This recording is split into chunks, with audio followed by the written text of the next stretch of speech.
Pero ngayon, kapag umulan, anong nangyayari? Natatakot yung tao. Bakit? Kasi may baha.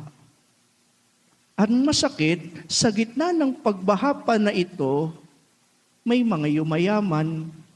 Habang may mga bahay na inaanod, may mga batang inaanod dahil sa baha, namamatay, may mga bank accounts naman na tumataas.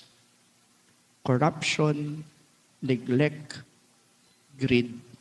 Wala po akong pinapatamaan. Baka po may mga contractors dito, wala po akong pinapatamaan.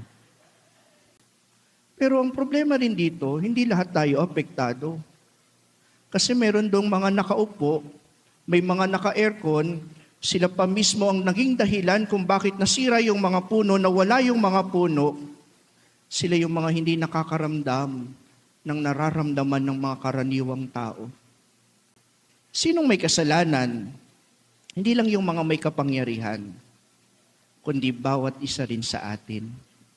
Sa tuwing hinahayaan nating masira ang paligid, sa tuwing sinusuportahan natin yung mga abusado at walang pakialam, sa tuwing nananahimik tayo kahit alam na nating may mali, kasalanan din natin yan.